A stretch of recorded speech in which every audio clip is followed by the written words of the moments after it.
Monsieur le député de Marie-Victorin. Monsieur le Président, Laurentides, l'Outaouais, l'Estrie, Montréal, Lanaudière, Gaspésie, l'Abitibi, Saguenay-Lac-Saint-Jean, Mauricie-Centre du Québec, Côte-Nord, Laval, Capitale-Nationale. Savez-vous ce qu'ont en commun toutes ces régions et toutes les agences de ces régions, Monsieur le Président? Les bonis aux cadres. Ils ont augmenté entre 2008 et 2009. Au moment où notre bon gouvernement dit aux Québécois de se serrer la ceinture et qu'il s'apprête à leur imposer une taxe de 200 piastres et un ticket modérateur.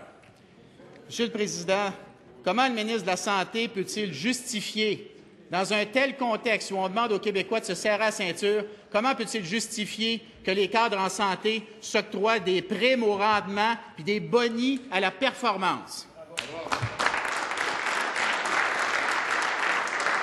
Monsieur le ministre de la Santé et des Services sociaux. Monsieur le Président, je vais rappeler aux députés de Marie-Victorin qu'eux autres, quand il y a eu des difficultés dans le réseau de la santé, qui avaient des difficultés financières, ils ont profité dans un premier temps de couper de 20 tout le personnel du réseau de la santé et de tout le personnel au niveau du gouvernement.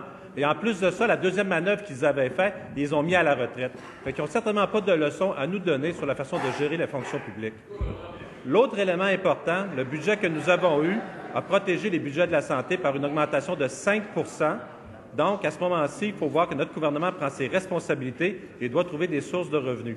Quant à la question des bonis, c'est quelque chose qui existe depuis longtemps et c'est quelque chose également que, comme ministère, nous allons avoir à rediscuter et à prendre peut-être des décisions qui vont être différentes. Mais pour le moment, ce sont les règles qui s'appliquent dans le réseau de la santé et des services sociaux.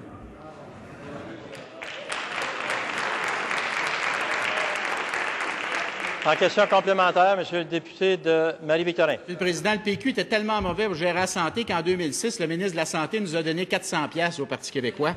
C'est assez formidable. Est-ce qu'il peut nous expliquer maintenant pourquoi on a besoin d'un projet de loi pour éliminer les bonis aux cadres de santé?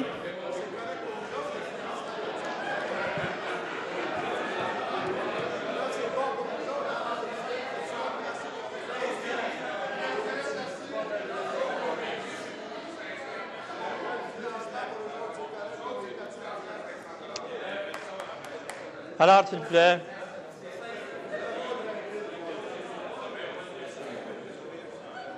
À l'ordre, s'il vous plaît.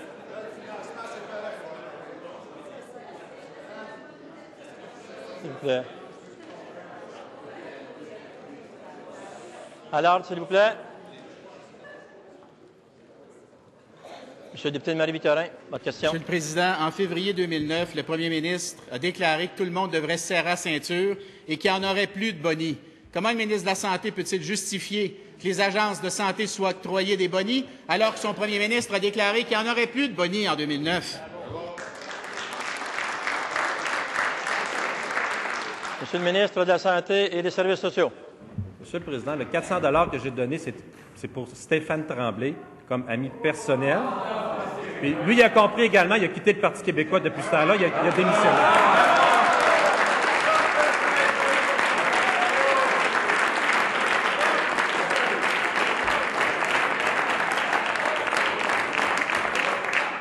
Je pense qu'il y a beaucoup de monde qui comprennent maintenant que c'est peut-être mieux de ne pas donner à ce parti-là.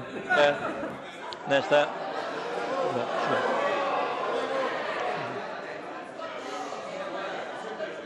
C'est une question de règlement.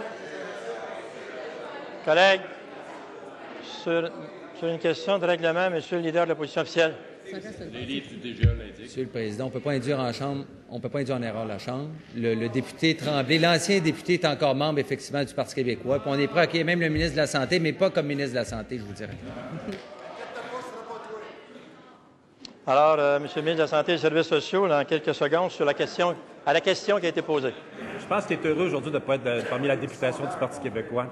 En ce qui se concerne les bonis, Monsieur le Président, les bonis vont être éliminés au niveau des hauts dirigeants du réseau de la santé, c'est-à-dire les directeurs généraux adjoints et également les PDG. En ce qui concerne la rémunération au niveau des cadres, ça faisait partie de leur convention et c'est quelque chose qui va être...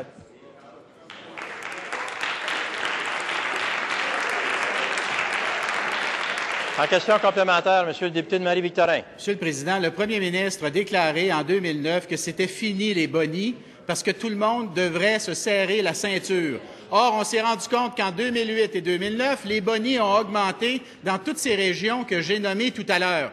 Puis pendant ce temps-là, l'attente aux urgences augmente. En Mauricie, on a de la misère à garder les urgences ouvertes. En Outaouais, on envoie du monde se faire soigner en Ontario. Est-ce que c'est ça le genre de performance et de rendement que le premier ministre avait en tête quand il a déclaré que les bonnies, c'était fini?